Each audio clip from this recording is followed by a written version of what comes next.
Hi everybody, this is Kate J. I am actually 7 minutes late. Sorry, I promised to be here by 12. This is my kitchen. You haven't seen this before. In fact, you haven't seen me on my Facebook page, Healing Family Eats, before. This is actually my inaugural Facebook Live. Yesterday, this seemed like such a good idea. Today, I'm being very vulnerable with you. I'm not entirely sure.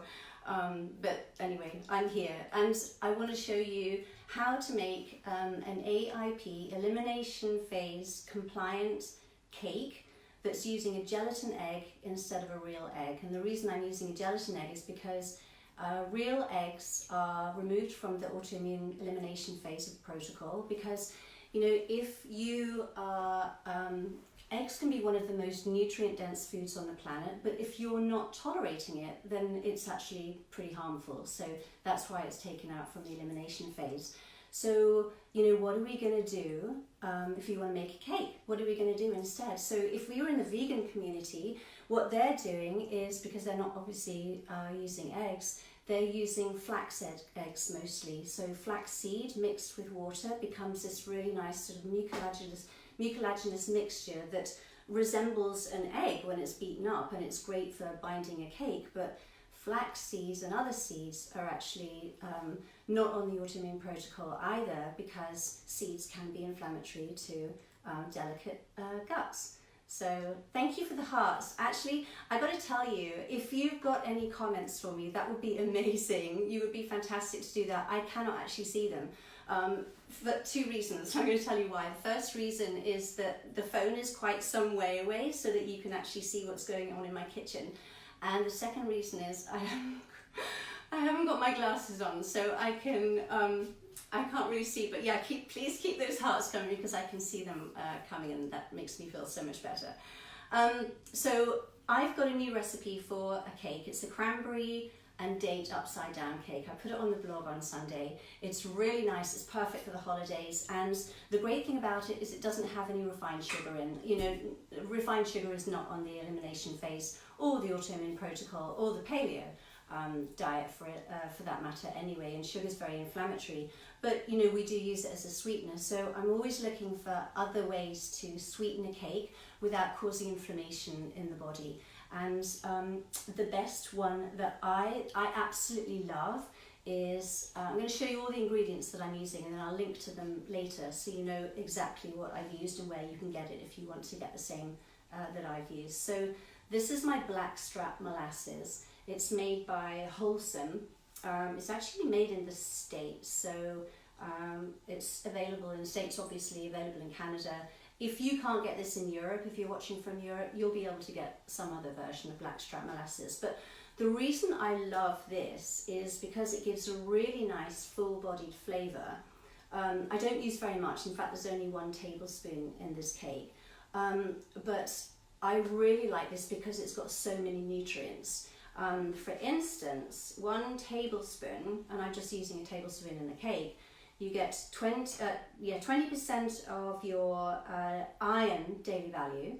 That's huge, that's great. 10% of calcium, 8% of B6, 10% magnesium, and 1% zinc. So actually that's great, because you know, our bodies cannot make minerals. They can make vitamins, but they can't make minerals. And so we have to ingest them. So the trouble is with our soils these days, they're so minerally depleted that anything that's growing in those soils is also going to be minerally depleted. So we have to get them through food. Blackstrap molasses is where it's at. It's fantastic. I'm also using dates. I'm going to run you right through from the start of my cake making, actually. I think that's the best way to do it. And the first thing I suggest you do is put a flat baking sheet into your oven. And the reason why I do this is so by the time I put my cake onto this is going to be very, very hot, and it kind of turbocharges your cake, because you know, when you're cooking with these alternative grain-free flours, they're automatically denser. You are, like it or not, going to get a denser cake. And so anything we can do to sort of give a little bit of lift or oomph or turbocharge, as I say, to your cake, this is a brilliant way of doing it. So I'm just going to stick this in the oven right now. There. So that's going to be super hot. And then I'll just run you through my very easy way. I hope I'm not telling you something that you already completely know. Hopefully there's somebody who doesn't know this. So I'm going to show you how I just line my cake, my cake tin rather. So all I have got is a piece of unbleached parchment paper, and I fold up the bottom like this, and I snip it on the diagonal like this, snip, snip, snip all the way. And the reason why I'm doing this is so that when you put it into your cake tin, the snipping is going to mean it can go right the way around without any sort of peculiar you know, folds or bits sticking out. You're going to get this perfectly round bit of parchment.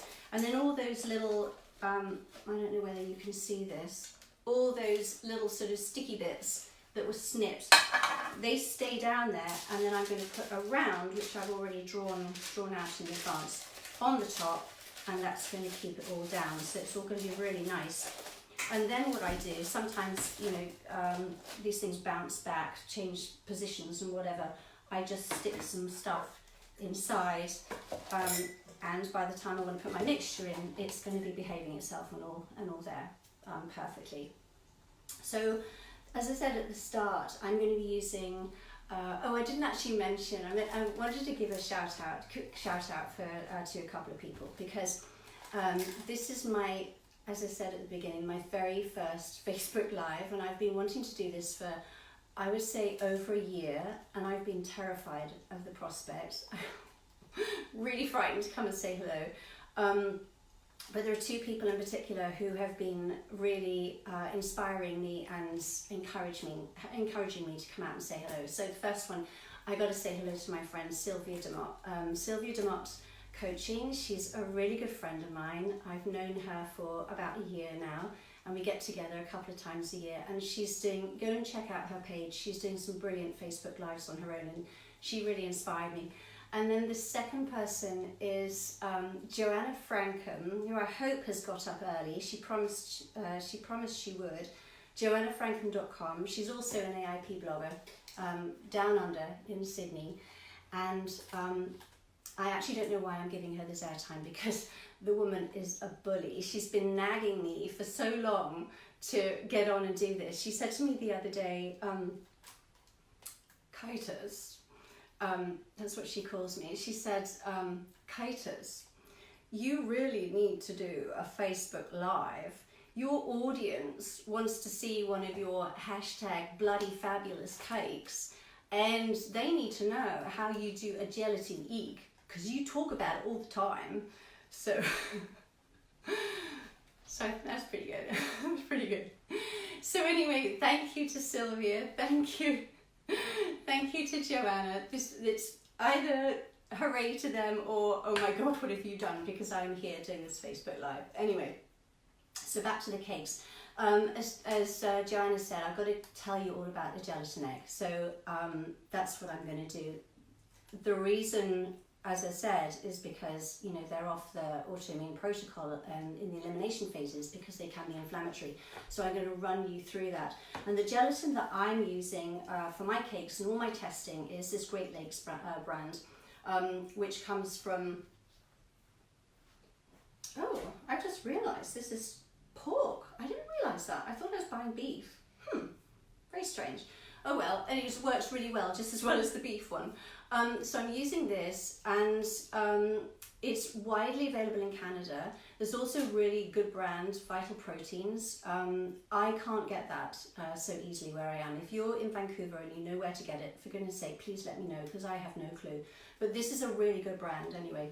And I get a lot of questions about whether it's okay to use collagen in a cake. And the answer is no, you cannot use collagen unless you want cake soup, basically. Because gelatin is your setting agent, and collagen, this is the Vital Proteins collagen. This is like a sort of protein powder that you're going to put into liquids. It's not going to set.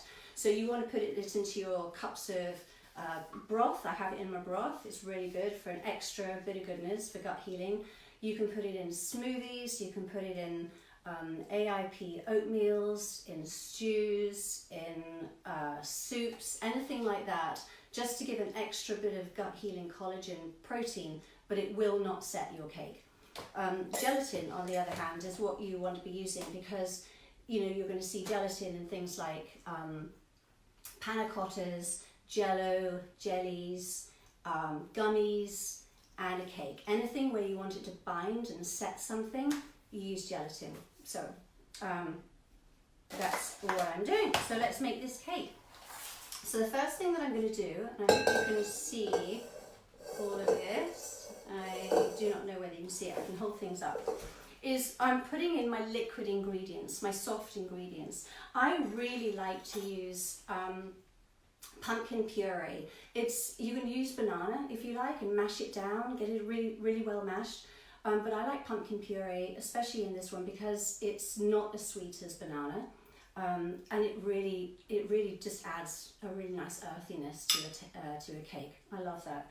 And the brand that I'm using, I'll post all this later, is this one. It is Farmer's Market Organic Pumpkin. If you can't get this, don't worry. I know that I had a question actually the other day from someone in the UK saying they can't get pumpkin puree. I have actually seen pumpkin puree in supermarkets, but if you can't get it, that's fine, don't worry about it. You can just cook up some pumpkin or butternut squash, make sure it's not too liquidy, and just make it into a really nice smooth puree, just very nice and compact, and you can use that as well. And if you can't do that, then as I say, you can use banana, you can mash that down really well. You could also use apple puree, pear puree. I haven't done that with this cake, and to be honest, because of the cranberries, I didn't want too much fruit going on, because that's more sugar, let's face it. I wanted to keep it down as much as possible. So all I'm doing, you can get all the measurements on my blog, that's where the recipe is. I'm just going to walk you through the method, how I make my AIP cake. So that's what I'm doing. Okay, so that's going in. And now for the dates. So what I did with my dates, right from the start, I didn't do this in front of you because it's in a half-hour process. I used medjool dates, which are really, really nice, big plump dates with the pits inside like this. They're really, really delicious. And what I do is I just cut them up. I'll show you how I do it. So I'm showing you the lot. Okay, so all I do is halve them like this and take out the stone. So you've got two halves, and you can see they're really nice and mushy. There's lots of moistness in there, and just cut them up like this, just like that, and put them into a bowl. And then you're going to put some hot water, some boiling water over the bowl, and that softens them. So that will go, you can do that for half an hour and really soften your dates down. And then at the end, you can squeeze out the extra liquid, and then you can mash them down. And I just use a fork because there's only 6 dates, so I think there's going to be a bit of a squeeze putting it in your food processor, even the small bowl. So I just literally mash them down like this, and you get it all nice and yummy, just like as if you were to buy it from a store, that sort of consistency. And if you find yours isn't breaking down like this, just add a little bit more of the liquid that you take out from the water it was actually softening in. Okay, so that is going to go inside the bowl along with the pumpkin puree.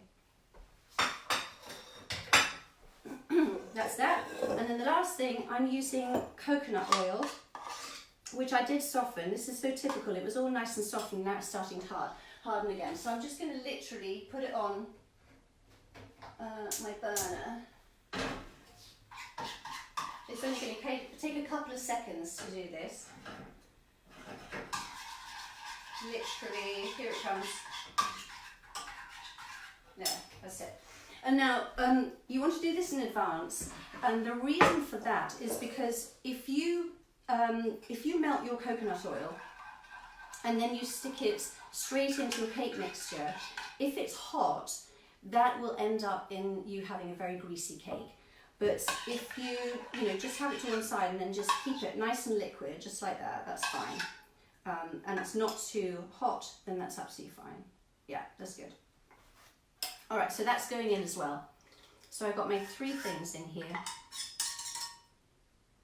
Like that. Okay, so this is my liquid starter. If you don't have a KitchenAid like this, I'm using the paddle for this. If I was making meringues or which are stage 2 because of the egg whites, but if I was making something like AIP marshmallows or something, I would be using this balloon whisk thing on my KitchenAid. But with this, I'm not doing any, I'm not doing sort of super amounts of volume in here, so I'm just using my paddle. I think this is the one that works best. And then we're going to switch this on. You're going to hear a click because that's my UK transformer. Right, okay, so all I'm going to do, I don't think you can see inside, but I'm just mixing it together. Start off on a slow speed because I have started off on a fast one before and I've been completely covered in mixture before, or the rest of the kitchen has as well. So when I know it's really well combined, I'm just going to speed it up, get it going. And this process literally takes a minute. That's it.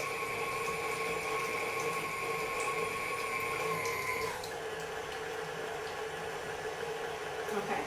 So in the meantime, while that's doing that, I'll talk about the flour that I'm using, because I'm using tiger nut flour. I love tiger nut flour. It's actually my favourite one. It gives a beautiful flavour, nice depth of flavour, and also, it's quite rustic. And I really like that in a cake, because it's a very simple throw together cake. So I actually really like the tiger nut. It's actually, it's a prebiotic flour as well. So prebiotic is really useful because it means what it's doing is it's feeding the good bacteria in your colon, because that good bacteria actually makes nutrients. It makes all sorts of vitamins for you. So we need to be feeding that bacteria, so that it can make nutrients, but also so that it can, combat the bad bacteria that's in there, basically. Now, I know that not everyone can tolerate prebiotics, but as soon as you're at that stage in your healing protocol where you find that you can actually tolerate them, get some prebiotics in just to actually build up that gut flora in the colon. Right, so that's the tiger nut flour. So there's that, and also I've got some cinnamon and some baking soda. The baking soda, I'm going to put some apple cider vinegar in here later, and that's going to give this really nice lift to the cake. You get this chemical reaction between the soda and the sort of acid of the vinegar, which, like my hot tray in the oven, is doing all it can to actually give a lift to the cake. So I'm just going to put that in there, and then we're going to talk about the gelatin egg. Alright, this is the exciting bit because it's so simple, and I get emails all the time from people saying, my cake didn't work, what can I do about it, what have I done wrong, can you walk me through it? And that's absolutely fine, of course I can do that, but that's kind of what inspired me really to come on here and run it by you live so that you can actually see it happening. Now, normally, I've got my gelatin in here. This is 2 tablespoons of gelatin, and I've got this sweet little whisk. I think this came out of a cracker, but it's really useful as my gelatin egg whisk. But you could use a fork, you could use, a bigger whisk. It's really not a problem. And in here, I've just got some apple cider vinegar. You could use lemon juice. You could use white wine vinegar, anything that's just acidic, basically. But I'm just using apple cider. And normally what I would do is I would put some hot water, some just boiled water in here as well. But today with this cake, because I've got that extra liquid, I don't know if you can see this, this is my extra date liquid. Then when I took the dates out of the water and I gave them a good squeeze, this was the liquid that was left behind. And it seems such a shame to waste it. So I'm going to use this instead of the hot water that makes my gelatin egg. So I'm just going to put this on my burner. And that won't take too long. And so I'll show you the tiger nut flour while that's happening. This is the one that I always use. It's by Organic Gemini, I'm not sure how they say it, but this is a really good quality. For any Canadians, I have not found where, apparently it is sold somewhere in Vancouver. So if you know, please let me know, because I don't know where it is, but I just get this across the border. We're so lucky in Vancouver actually, because we're literally 40 minutes away from the border to the States, so I can pop over there. But you can also get this on Amazon. I think I did actually get this on Amazon, but you can get this throughout the States. But you can get other brands as well, and I'm sure they work just as well, but this is the one that I always test my recipes with. So that's the tiger nut flour. I know I've already had questions from people saying tiger nut's expensive, or I can't have tiger nut, or for some reason I don't want to use it, and that's fine. I haven't tested this cake with anything other than tiger nut, so that's a kind of, you know, telling you right now. However, there is a cake very similar to this, the same sort of idea, already on the blog, and you can look at it. It's called a banana cinnamon tea cake, and that's made with coconut flour. So I reckon what you can do is you could sub that 3/4 cup of flour, which is being used for the banana tea cake. I reckon you could probably get away with doing it in this cake instead of the tiger nut. So rather than 1.5 cups of tiger nut, use 3/4 cup of coconut flour. Don't be upset if it doesn't work brilliantly, because as I say, I haven't tried it, but that's what I would do if I was to try it. Report back if you try it. Okay, so I've got my hot water all ready and waiting for my gelatin eggs. So what I like to do is I get everything in place before I do my the whisking. I don't want to stick anything, I don't want to make my gelatin egg in advance, because, you know, like with my coconut oil, it's going to set up. You don't want that. You want it to go in its liquid form and disperse it really, really well before it starts setting. So you don't have to work super quick, but you do need to get a move on, and that's why I say get everything super ready beforehand. So what I'm going to do, this is my apple cider vinegar, 1 teaspoon, and oh, do you know what, I'll tell you what I have done. And luckily I've seen it now, I forgot to put my molasses in. So that's a tablespoon of molasses. No worries, it's going in with the liquid. I got it in time, and I always forget something. I did a workshop 3 weekends ago in Vancouver. It was so much fun. And we were all sitting around and eating food afterwards. That was part of the workshop, the deal. And so I knew that there were some people coming, and I always make a cake for my workshops, because I like to demonstrate the gelatin egg, and it's really nice to be able to eat some as well afterwards. So I made 2 cakes in advance, and one of the cakes, it was the plum and carrot cake from my blog. So go and check that one out. That's a really nice one. It has tiger nut flour in there as well. And there weren't any plums, so I experimented, and I used cranberries actually in one of the cakes that I used alongside carob. And then I decided to make another cake using eggs, because I really like people to, you know, those who can tolerate eggs, to be able to see what the difference is like in terms of texture, in terms of colour, in terms of flavour, you know, all of these differences between a gelatin egg and a real egg. And let me just tell you, actually, if you haven't got to the egg re-intro stage yet, I actually prefer these cakes with a gelatin egg. I really do. I've tried both, and they are nicer with a gelatin. So anyway, the second cake that I used, made with egg, I used raw cacao powder. So I had gelatin and carob, and egg and cacao. And so when I got there, I said to them, right, I want to demonstrate a gelatin egg just so that you can see an alternative to a proper egg. And I'll let you choose whether I should do carob or cacao. And there was silence in the room. So I said, okay, so is there anyone in the room that doesn't eat chocolate? And so one person held up her hand and said, no, I don't eat chocolate. So okay, I said, okay, fine. I'm going to make one with carob then. So I made this huge, great deal over the fact that, you know, I was going to make a carob cake. And then when I turned my back to them after demonstrating, and I was putting this cake in the oven, I suddenly realised, oh my God, I forgot to put the carob in there. So I thought, well, nobody said something, so I don't know whether they didn't notice or they were being too polite. So I just went ahead with it, and I thought, I was a bit like a little kid. I didn't want to admit, just because they might think I was supposed to be, you know, in control and knowing what I was doing. So I put this cake in the oven, and I just thought afterwards, if it doesn't work out, if it doesn't set, or, you know, if it's just not very nice, I'll accidentally on purpose drop the cake. Anyway, so I got this cake out of the oven, and it was beautiful actually. It had figs in, so it was an upside down fig cake. And then when we came to eat all together at the end of it, I had these 3 cakes along with all the other food that we'd made throughout the morning. And guess which one they preferred? You probably guessed it. They preferred the one that didn't have the carob or the cacao in there. So there you go. So I got away really quite lightly, which is very good. So anyway, what I'm doing now is I'm quickly putting in the forgotten molasses, which is fine, it's all right on the night. And now, this is still nice and hot. That's good. So now what I'm going to do is I'm going to tip in my dry ingredients, just going in there, like that. I hope you can see this.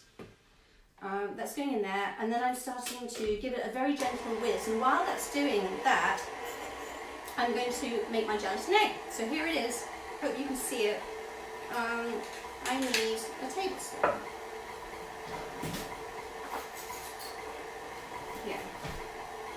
So I'm going to add my, I think it's 3 tablespoons of this beautiful date water into my apple cider vinegar. And then this is my gelatin already here. So what I'm going to do now is I'm just literally going to tip it into here. And now I'm mixing like crazy just to get it all in really, really fast like this. It's all nicely incorporated, and it's going straight in my cake mixture like this. And it's at this point that I'm going to really whack up and mix it really, really well so that this disperses right the way through the cake. And that is it. See? Told you it was easy. Now, what I'm going to do is... Okay, it looks a little bit weird, but that's fine. Tastes amazing. Just get this down. I might... Chef's perks, I might eat that later. Just get that out of the way. So now all I'm doing is... Oh my god, do you know what? I forgot the cranberries. Here we go. Okay, so this is 1.5 cups. You can use fresh or frozen cranberries. Doesn't matter. And all I'm doing at the bottom, caught it just in time, is get those cranberries right at the bottom.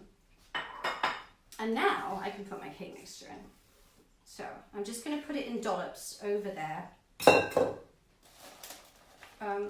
Because if I put it in one large part and then I start mixing it around, it might incorporate the dates in the cake, and I actually want the cranberries in the cake, and I want the cranberries to stay on the bottom. So that's why I'm dolloping. And then this is one of my favourite utensils. It's this little angled tiny palette knife. So and also this green spatula. It's very malleable, so you can really get as much liquid mixture out of your bowl as you possibly can. And all I'm doing, which I imagine you cannot see, let me see if I can cut it down a bit more, because this is high anyway, and then hopefully you can see.